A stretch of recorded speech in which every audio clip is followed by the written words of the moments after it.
Perkenalkan, nama saya Lose HS. Saya Kepala Perpustakaan Universitas Muhammadiyah Yogyakarta. Hari ini di Perpustakaan UMY ada bedah buku yang berjudul Batik dan Batik Anti Terorisme. Mengapa ini kita lakukan bedah buku?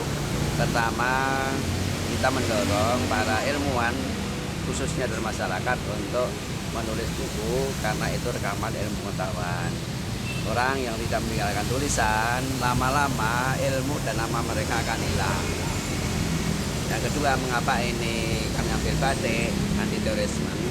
Kita ingin mengangkat kearifan lokal yang sangat dikhawatirkan. Kalau kearifan lokal itu tidak kita kembangkan pada generasi penerus, lama-lama akan tergeser oleh budaya-budaya asing karena begitu melancarnya gerakan-gerakan keterbukaan itu. Lalu perusahaan UMY adalah terbuka untuk sharing knowledge. Jadi visi kami unggul dalam layanan kemuhammadian, ilmu pengetahuan, berdasarkan teknologi dan kerjasama. Jadi kami terbuka untuk melakukan kerjasama dengan siapapun, asal itu dalam gerakan-gerakan keilmuan termasuk gerakan anti terorisme ini.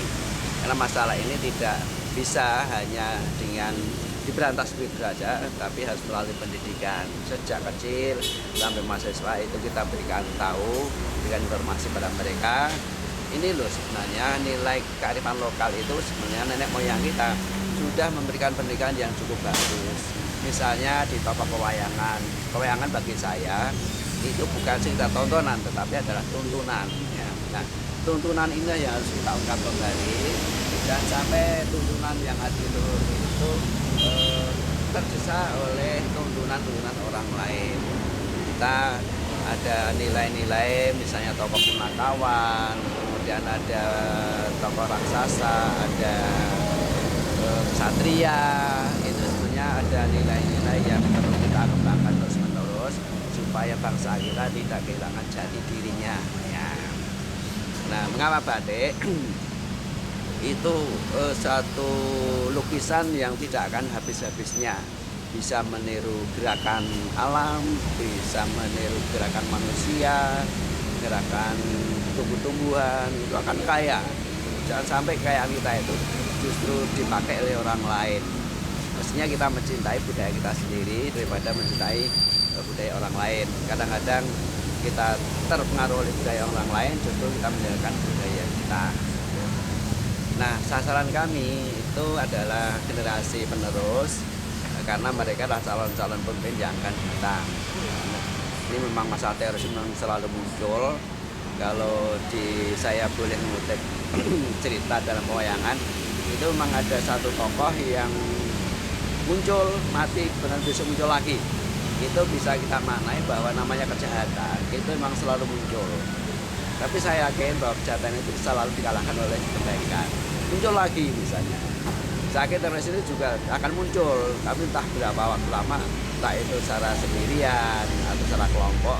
Tapi bagaimana kita antisipasi, kita minimalisir, jangan sampai ada gerakan-gerakan teroris yang meresahkan kehidupan masyarakat. Bahkan kadang-kadang mereka itu karena sudah dicekoi ya oleh paham-paham tertentu, itu mereka mati konyol. Sebenarnya tidak ada agama pun yang mentolerir adanya terorisme itu. Pertama, orang yang mati bunuh diri itu agama apapun kan tidak boleh. Dan yang kedua, efek dari terorisme itu kan meresahkan kehidupan masyarakat. Orang nggak salah apa-apa lalu dibunuh misalnya, itu kan kezaliman menurut agama saya. Kemudian kalau itu meledak, kemudian mempengaruhi kehidupan masyarakat, kehidupan politik, kehidupan ekonomi kan kacau. Kalau ada teroris, ada perang terus, kapan bangun negara? Tidak akan selesai. Ini baik tingkat dunia maupun tingkat lokal itu kita, baik teroris yang tingkat kecil lah itu kita dari awal. Maka pendidikan sejak kecil memang betul. Pendidikan sejak awal itu sangat penting. Kata orang bahwa pendidikan di masa kecil itu ibarat orang membuat lukisan pada batu. Memang sulit, tetapi kalau sudah terpahat itu susah hilangnya. Ya. Nah, lalu mengapa Jogja ini saya senang sekali, saya orang Solo hidup di Jogja karena ini nilai-nilai budaya diangkat, selalu dipertahankan. Nah, sehingga dengan mencintai budaya, orang Jogja hidup lebih lama dibanding dengan kota-kota lain. Maka tidak heran para purna karyawan, purna tugas menghabiskan umurnya itu di Yogyakarta. Mungkin saja ya, kata orang Jawa, cedak ratu adoh watu. Artinya ratu itu kan melindungi, ada filosofi seperti itu, sehingga orang itu tidak terlalu materialis. Ketika ada apa-apa itu diterima dengan sareh ya, tidak cepat emosi. Kalau ada apa-apa orang nanti dulu lah, bagaimana sebaiknya. Ini mengapa Jogja ini kota yang berhati nyaman itu ternyata betul nyaman secara rohani, nyaman secara sosial, nyaman secara ekonomi. Secara ekonomi kan jelas harga apa-apa kan murah. Nah, kalau makan di Jakarta sekali makan 50.000, nah sini 2.000 aja sudah kenyang. Itu nyaman segalanya. Juga cari informasi sangat mudah, banyak perguruan tinggi, banyak jaringan-jaringan perpustakaan, entah itu perpustakaan komunitas, perpustakaan sekolah, perguruan tinggi luar biasa. Dan juga ada jaringan-jaringan perpustakaan yang belum dimiliki oleh kota lain. Misalnya di Jogja ada Jogja Library Board. Kami sendiri di Universitas Muhammadiyah punya jaringan 65 perpustakaan Muhammadiyah seluruh Indonesia. Kemudian kami juga alhamdulillah sudah punya jaringan dengan 5 perguruan tinggi perpustakaan Malaysia. Artinya apa? Orang masuk ke web perpustakaan UMY, orang sudah bisa melihat koleksi informasi jurnal yang ada di seluruh Indonesia, terutama milik perguruan tinggi Muhammadiyah. Dan juga dengan Malaysia, luar negeri lah. Memang kami berobsesi entah nanti kapanpun, tidak hanya dengan Malaysia, mungkin kita Asia Tenggara dulu lah, mungkin ke Brunei, kemudian ke Thailand. Ya.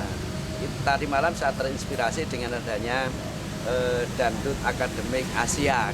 Oh iya ya, perpustakaan bahasanya bisa. Ya. Maka akan merites dulu dengan Malaysia, mungkin nanti ke Singapura, kemudian nanti ke Brunei, misalnya ke Thailand. Dan alhamdulillah pimpinan kami, para rektor kami sangat mendukung ini. Sampai silahkan Pak Loso Mas dibanding kemana, ajukan proposal.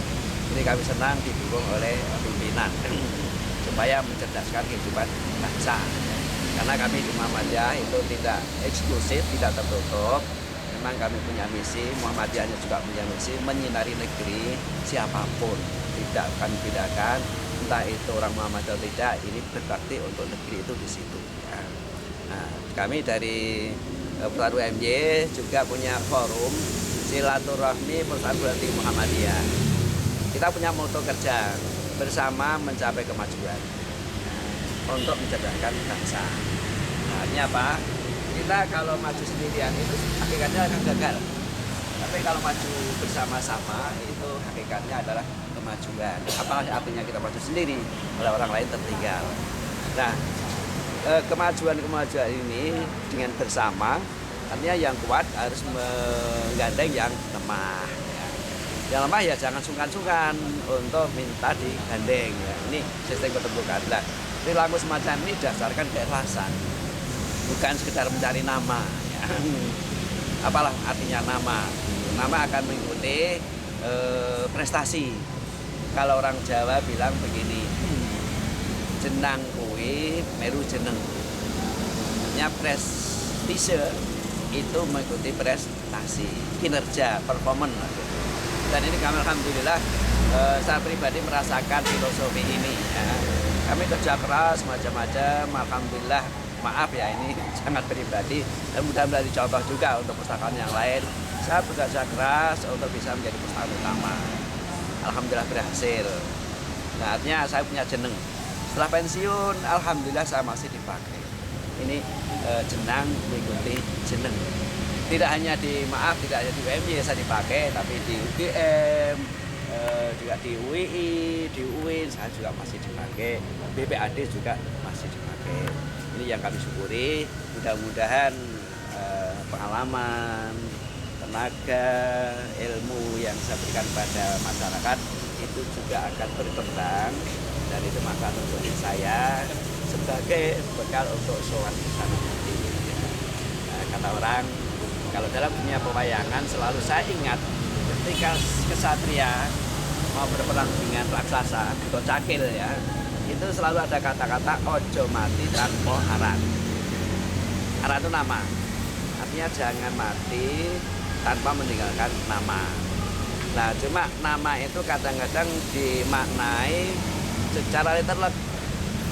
Dia mati, pesan pada keluarga, tolong namaku besok ditulis pada mesannya gitu. Ini ya boleh-boleh saja, tapi maksud dari perkataan ojo mati tanpa aran itu tinggalkanlah nama yang baik.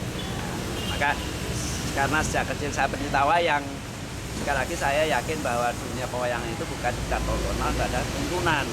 Itu yang sudah mulai ditinggalkan oleh anak-anak kita. Tinggalkanlah nama yang baik. Nah, ilmuwan yang tidak meninggalkan tulisan, namanya akan segera hilang karena tidak diacu. Nah, dari sini sebenarnya kalau orang itu punya tulisan, ya, itu akan diacu terus saja dari generasi ke generasi. Ini terutama selamat Mas Eri sama Mbak Ani yang mudah-mudahan bukan buku yang pertama, ya, tapi akan sulit berikutnya lagi Mbak Ani ini sedang mendalami tentang terorisme. Saya kira pasti butuh literatur tentang terorisme. Ya, akhir-akhir ada seorang yang menteror polisi dan seterusnya. Nah, itu kan menarik juga. Apa sebabnya? Ya, mungkin juga karena dia menjadi brutal seperti itu. Ada kemungkinan dia akses informasinya yang salah, mungkin pendidikan keluarga yang kurang bagus, mungkin lingkungan masyarakat juga kurang mendukung, atau mungkin karena bisa masuk pada paham-paham yang menyesatkan. Nah, ini perlunya kita menyaring informasi yang sangat global saat ini, karena informasi plus minus itu selalu muncul.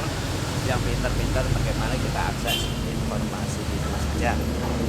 Mudah-mudahan pertama buku ini bukan buku yang pertama, bisa dengan buku selanjutnya, dan memang orang sebaiknya menuju ke spesifikasi, tidak general. Nah, jarang atau masih kurang orang-orang yang mendalami tentang terorisme ini. Bisa dilihat dari berbagai aspek, sangat menarik. Kita sendiri sebagai perpustakaan memang menuju ke spesifikasi manajemen perpustakaan. Begitu juga di bidang dokteran sudah maju lebih dulu. Rata-rata mereka sudah akan menuju ke spesialis, karena general memang bagus, tapi lama-kelamaan orang harus menuju ke spesifikasi. Nah, dari spesifikasi itu nanti akan ada kerjasama antar para ilmuwan. Jadi kalau general itu nanti kan saling bertabrakan, semuanya hanya setengah-setengah. Tapi kalau spesialis itu menguasai betul, nanti dalam satu bidang. Nah, terima kasih atas kesempatan ini, mudah-mudahan ada manfaatnya dan dikembangkan terus. Mohon restunya supaya tidak buku kali ini akan dikembangkan, saya kembangkan terus-menerus dalam berbagai bidang. Terima kasih.